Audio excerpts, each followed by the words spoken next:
Well, hey, we're going to continue in our study in the book of Job, which can seem a little depressing. And here's what we've opened up week 4. Every week we said there's nothing more sure in your life is that you're going to suffer. You're going to have pain. Happy Sunday, everybody. But part of it's a reality. We understand that I think most of us, if you've lived any length of time, you've gone through something really, really difficult. Physical, emotional, relational. That life can be hard, and how do we make sense of it, especially when we're called to be, I don't know where you're at, but my guess is you're here exploring what does it mean to be a person of faith, and is God supposed to make my life better, and is everything supposed to be up and to the right? But this book of Job, in the middle of the Old Testament, probably the oldest recorded written book in all of the scriptures, gives us great insight and understanding on how to deal with the reality of suffering and pain in our lives. We're going to be in Job chapter 19 today. And you can follow along in our church app. If you have a church app, there's a great place to take notes. Our team puts this together and have some fill in the blank, help you get engaged. You can take notes and then keep track of those through the course of the week as we study the scriptures together. But I'm married really well. There's this phrase called outkick your coverage, right? Anna, my wife, would have been married almost 25 years. She's an amazing young woman.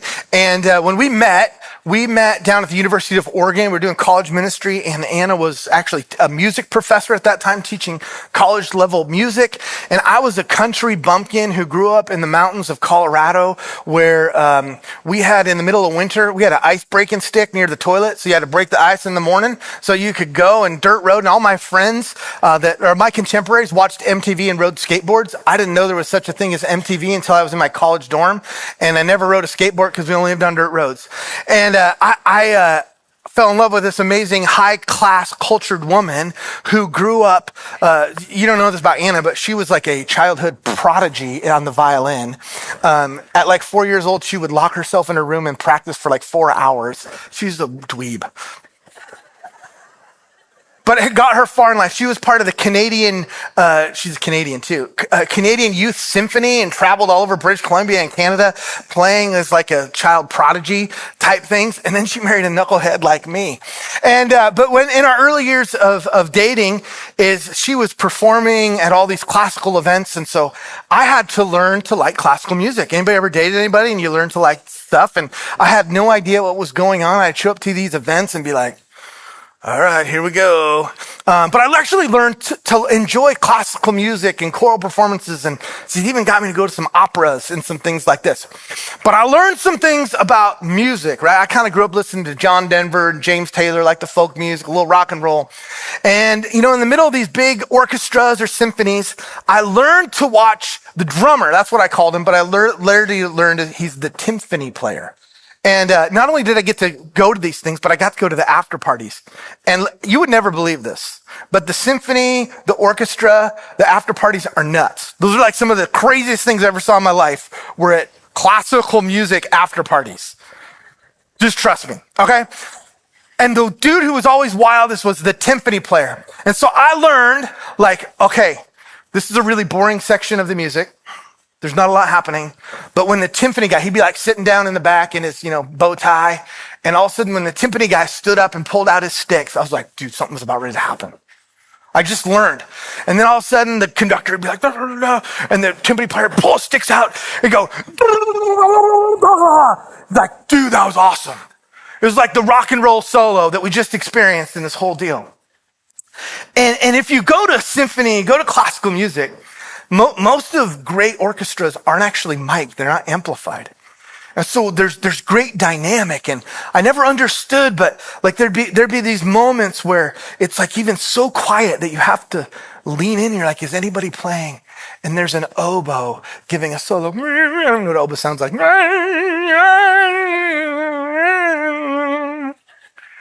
then it's like quiet and still. And then all of a sudden there's a violin solo. That's not a violin. That's an awful sound. I don't know.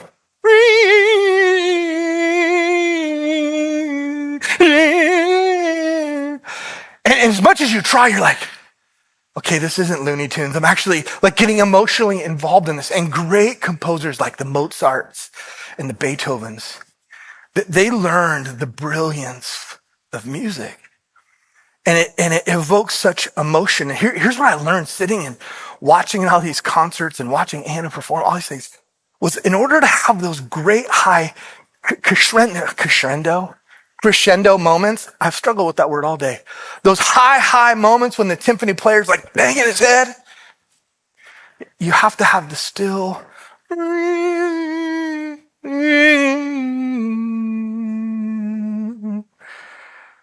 And there's these moments, and that's what gives music its vitality. It's what makes it alive. It's what invokes emotional response from us.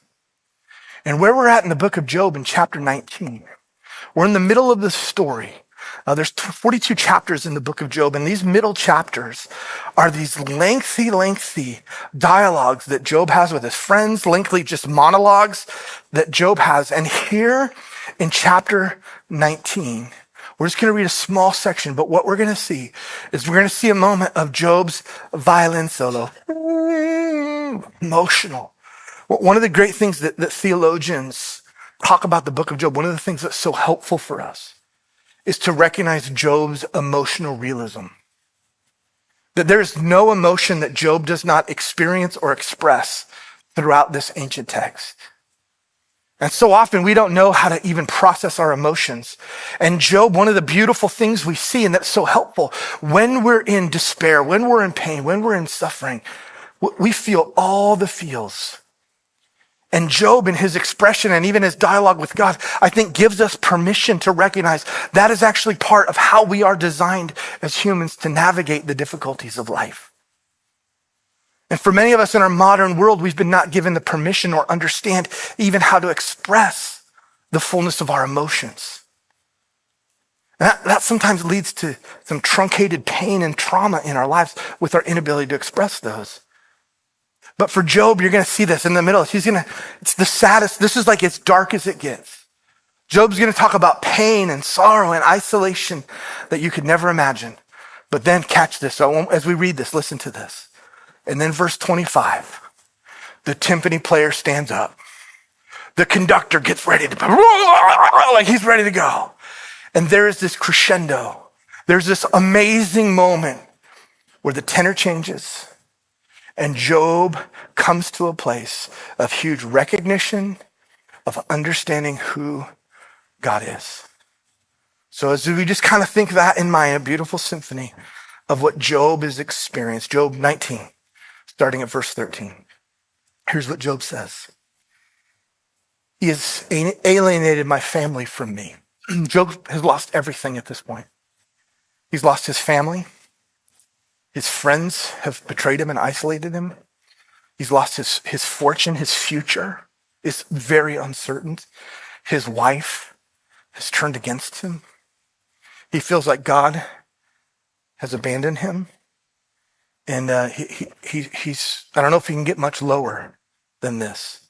My acquaintances are completely estranged from me. My relatives have gone away. My closest friends have forgotten me.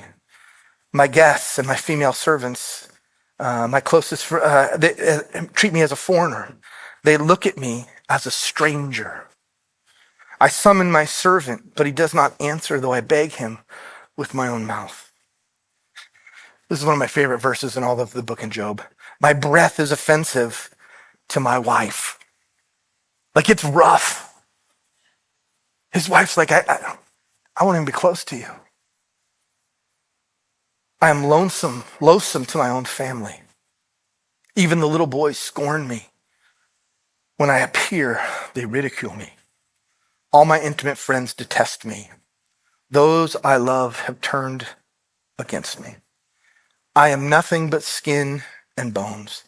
I have escaped only by the skin of my teeth. Have pity on me. My friends, have pity. For the hand of God has struck me. Why do you pursue me as God does? Will you never get enough of my flesh? Oh, that my words were recorded, that they were written on a scroll, that they were inscribed with an iron tool on lead, or engraved on a rock forever. But hold on. Here comes the crescendo. I know that my Redeemer lives, and at the end I will stand on the earth, that he will stand on the earth. And after my skin has been destroyed, yet in my flesh I will see God. I myself will see him with my own eyes, and I and not another. How my heart yearns within me. How does Job go from the lowest of lows, man, a violent, emotional, broken-hearted solo? It is dark, it's painful. He's isolated, he's alone. His wife wants to have nothing to do with him. To then verse 25, but I know that my Redeemer lives. So let's just kind of unpack this passage together with just a couple of things. Number one, if you're taking notes, Job's painful isolation. Suffering is often one of the most isolating things we can ever face. Often it's because people don't know how to treat us. They don't know what to do in our pain, in our sorrow, in our grief. It can be isolating because we have to focus on our health. Sometimes it takes a lot of time, money, and energy in doctor's appointments, and there's not much energy or bandwidth left for relational connection. Suffering can be isolating because we're vulnerable. And in our physical bodies, we just can't be around people like we once were. Our immune systems are compromised, and it can feel deeply isolating. There's a man in our church that for the last several years, his kidneys have been in failure, and 3 to 4 times a week, for 4 to 6 hours, he goes to dialysis. And they pump out all of his blood and filter all the impurities out, and then pump it back in. And there's just not a lot of time or energy left when you spend that much time just trying to stay alive. Sometimes we're isolated because we're in pain physically, emotionally. We're embarrassed. We're uncomfortable. We feel awkward at even some of our own emotional or physical limitations. People that you talk to who live with real, lifelong chronic pain, they will tell you that it takes so much emotional and physical energy to just get through the day that they often don't have any bandwidth for relational connection.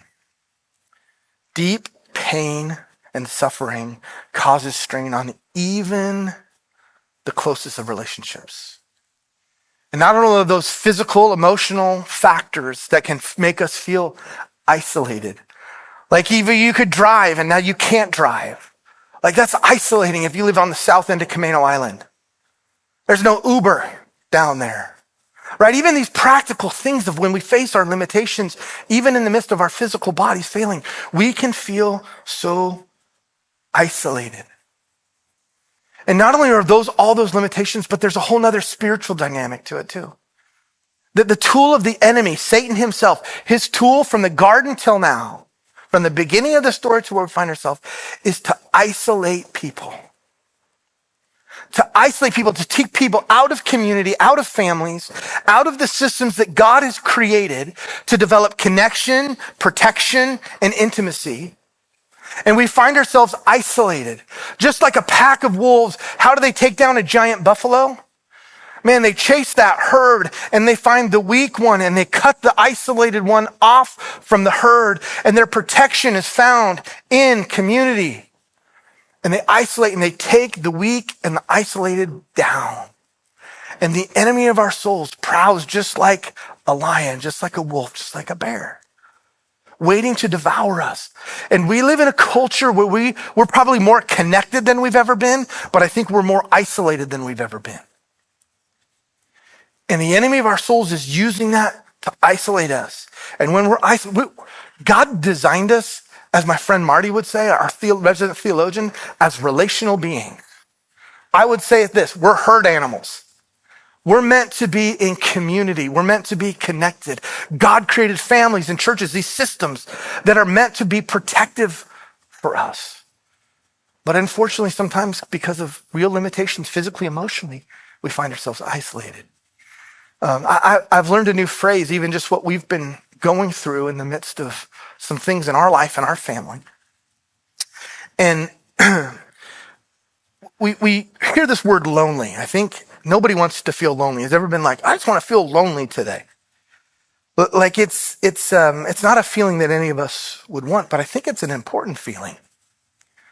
I think we've all felt it, right? Have you ever been in a crowd full of people and you're surrounded by people, but yet you can feel deeply alone? And loneliness is a reality. Isolation is a choice.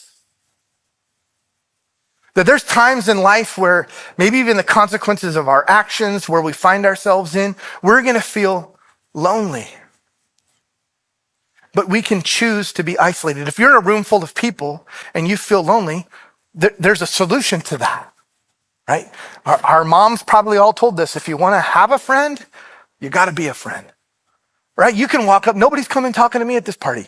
Well, you can walk up and talk to somebody. It might give you hemorrhoids, scare you to death. I don't know why I give you hemorrhoids, but it affects you real deep. You got real social anxiety.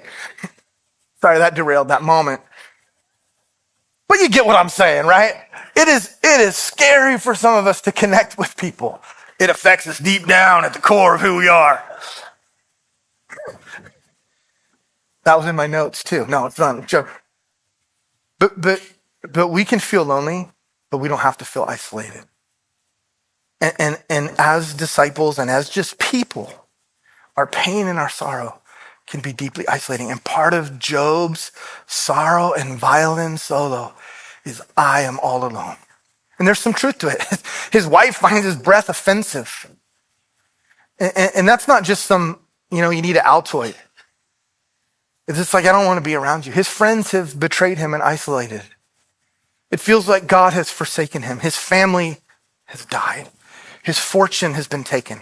His future is so uncertain. And so Job feels the painfulness of isolation, and we're all going to feel it. But we can choose whether we remain in isolation or we engage in relationship. Number 2, Job's plea for mercy. Throughout this passage, Job is pleading. He says, have mercy on me, God. Have mercy on me, friends. Stop just making my life, it's already so miserable. I need you to help me and comfort me. This word mercy it's withholding punishment on a deserving offender. Throughout the book of Job, we're told over and over again that Job never sinned against God.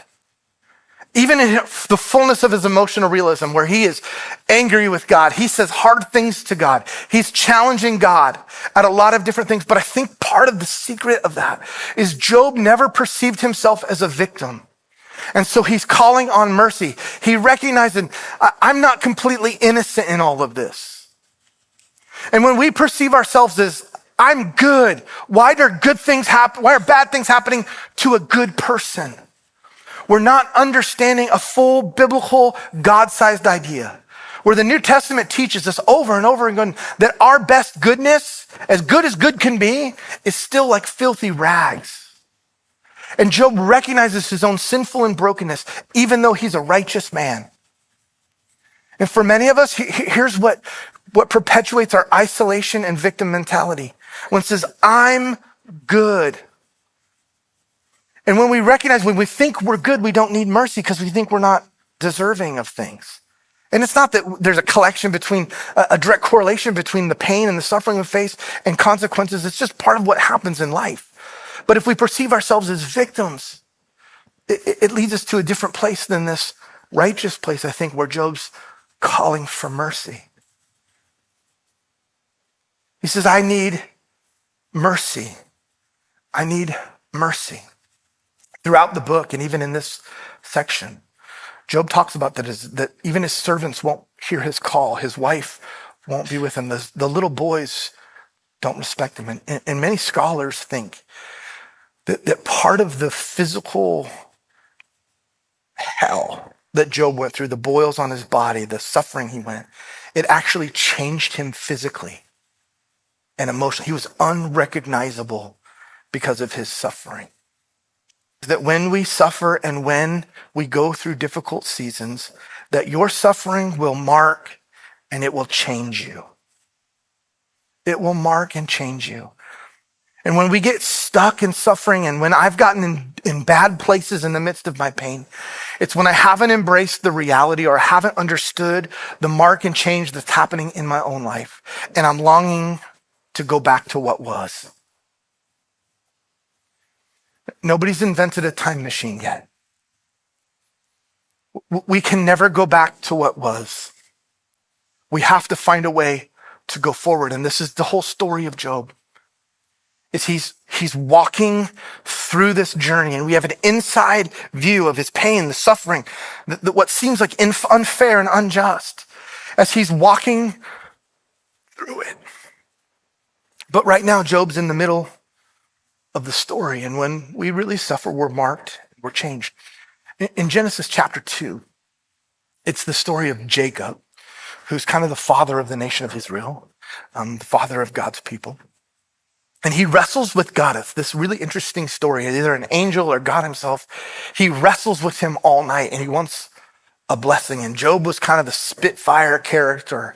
And all night long, he wrestles with this angel. And in the morning, the scriptures say that he recognizes that Jacob's not going to quit.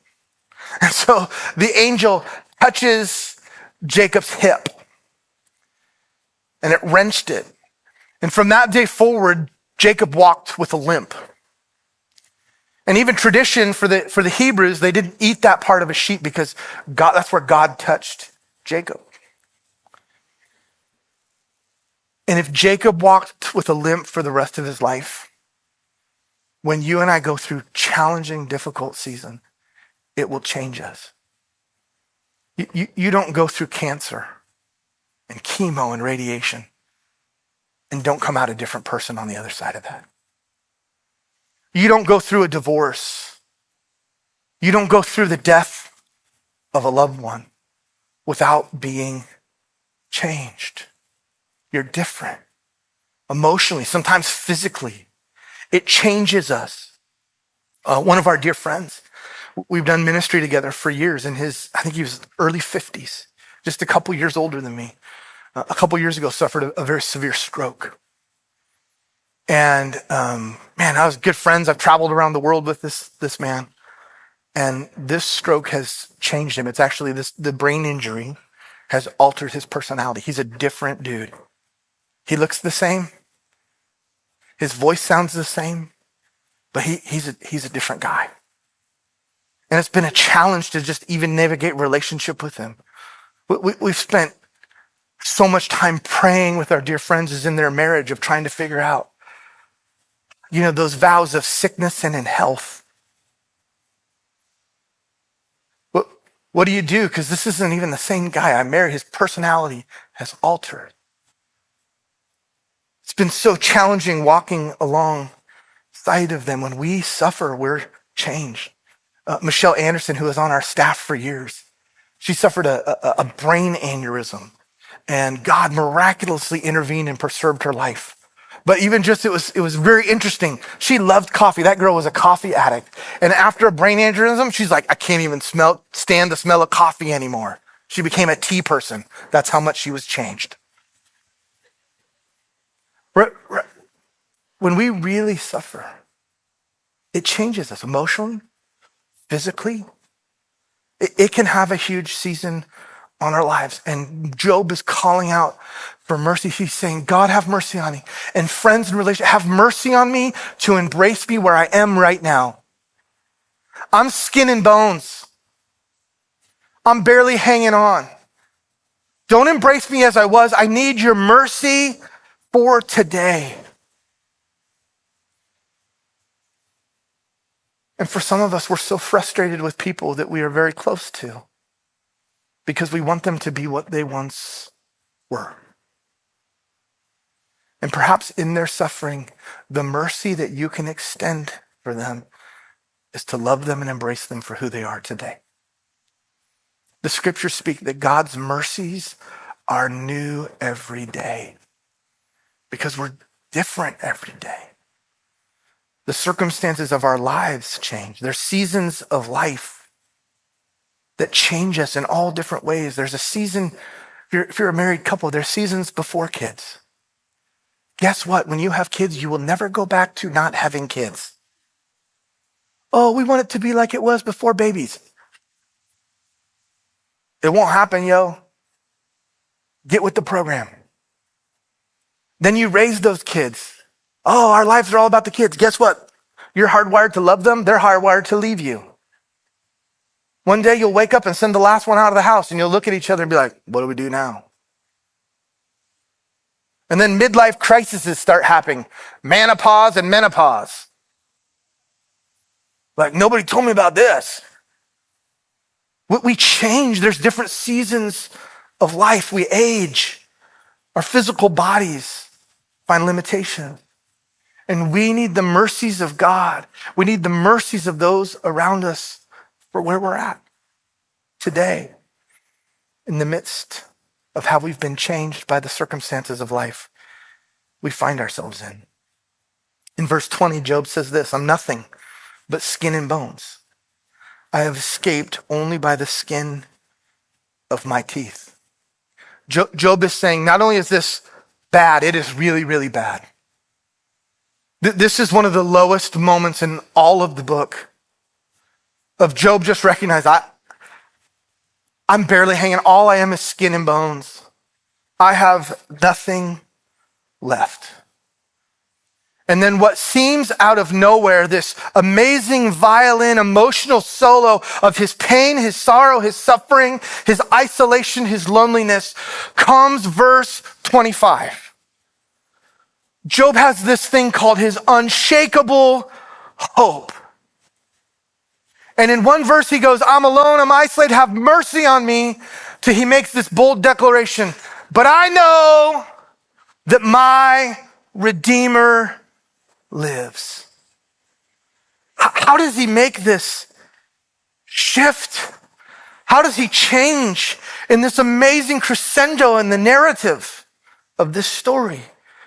Well, he has this unshakable hope in the people of God.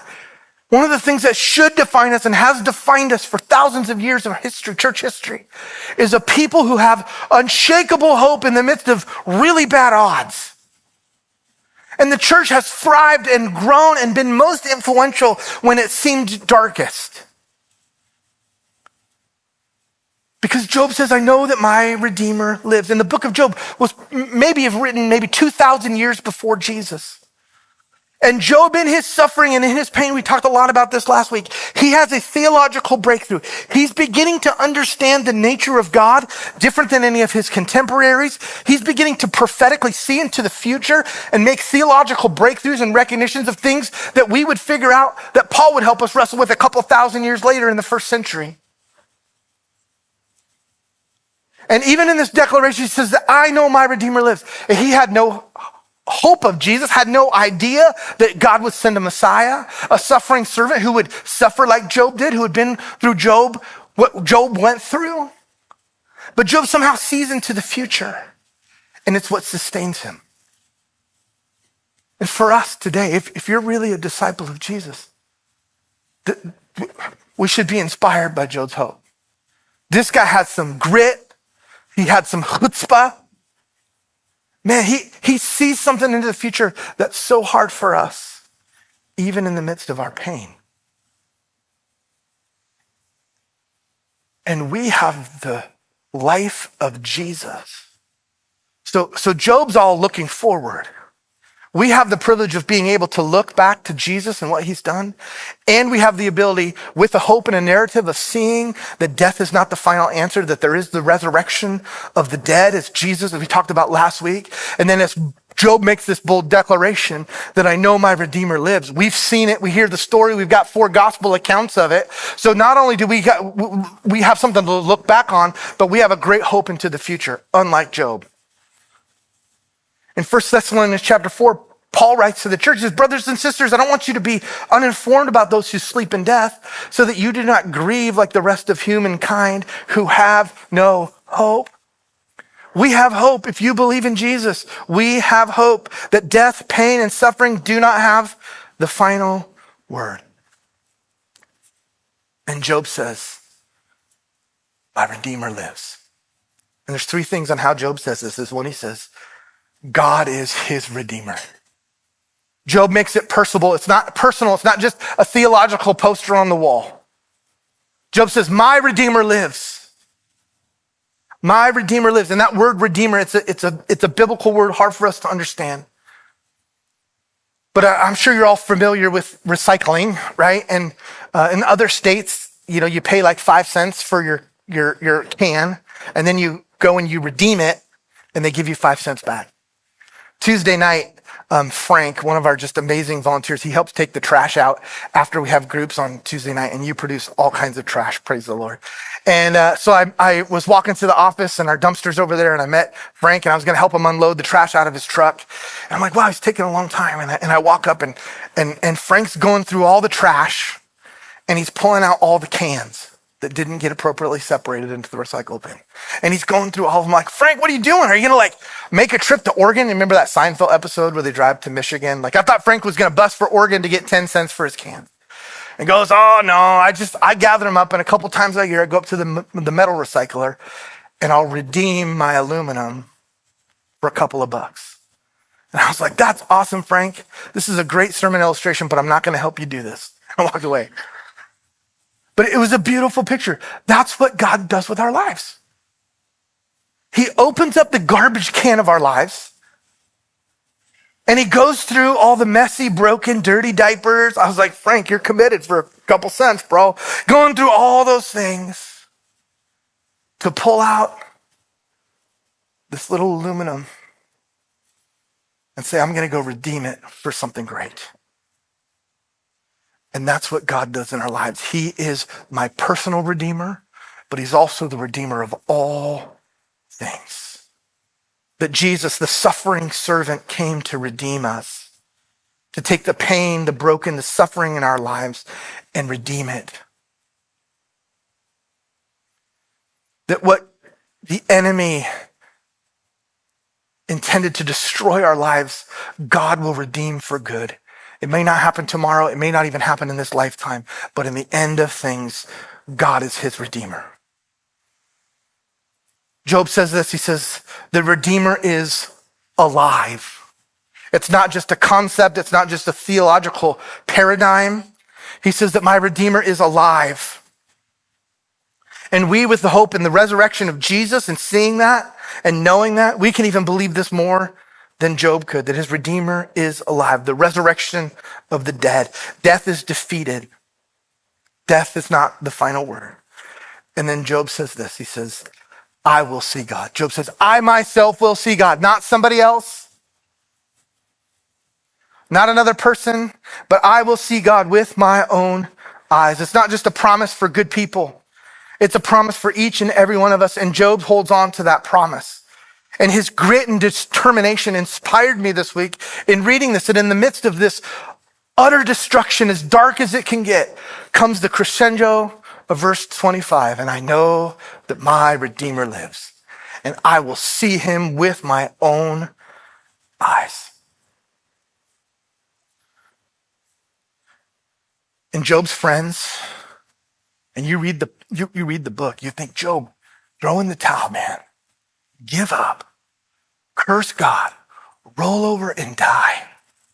That's what his friends tell him to do. His wives tell him to do that. But how can Job hold on to hope? How can he stick with this? First I'll say, because he's just really strong. He has mental and emotional fortitude, which he's got some grit. But I think Job can handle all of this, and he's credited as a righteous man. Because here's why Job didn't give up. Deep in the recesses of his being, through all the pain, behind all the sorrow, behind all the isolation, behind all the stuff, he had a theological premise which formed his life. The foundation in which he navigated everything. And it's, I know that my Redeemer lives. And it was so deep in him that no matter the pain on his physical body, no matter the torture of the relational pain he was in, I know that my Redeemer lives, and it sustained him through utter pain and sorrow and suffering. And if you really want to be a disciple of Jesus,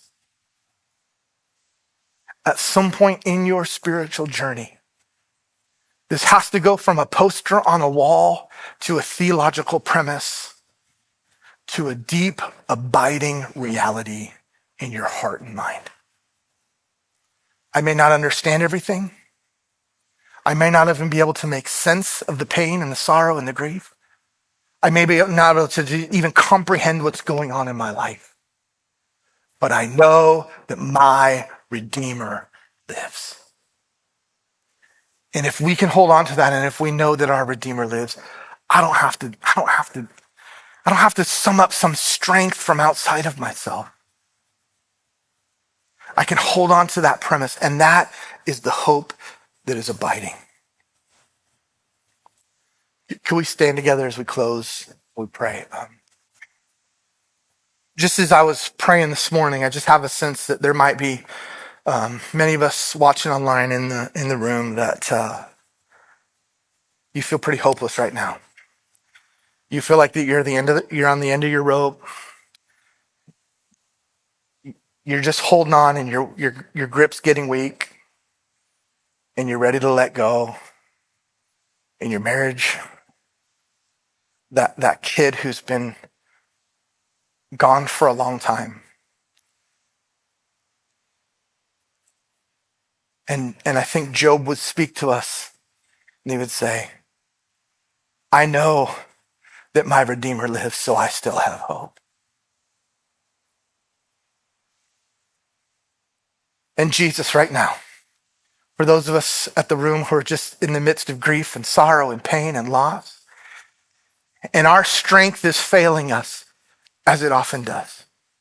It is the dark night of the soul. It seems like dawn will not come.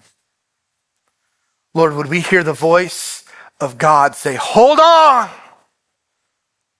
And would we cry out, my Redeemer lives? And Lord, would you deposit that deep within us?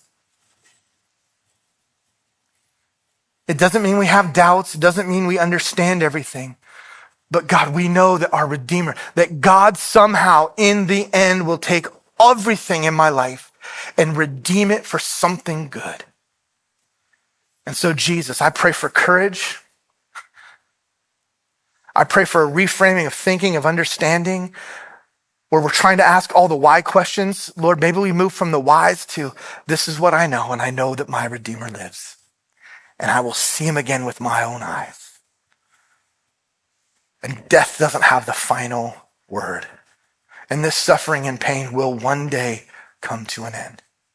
And so, Lord, I just pray for right now that you put courage in hearts. Lord, that there would be theological breakthrough of the understanding of the nature of God, even in the midst of pain, sorrow, and grief. In Jesus' name we pray. Amen. Hey, I'm going to invite our prayer teams to come forward. If you're just in the middle of something, you'd love some prayer, we want to stand with you. You're not alone. We may not be able to fix all your problems, but here's what we can tell you. Our Redeemer lives. And somehow we'll get through it together. Hey, I love you. I believe in you. So proud of you. God bless you. Hey, remember next week we're changing service times, but come at 10:30 anyway. You'll get here on time. Hey, God bless you. Love you. Believe in you. Have a good week. Hope to see you again real soon.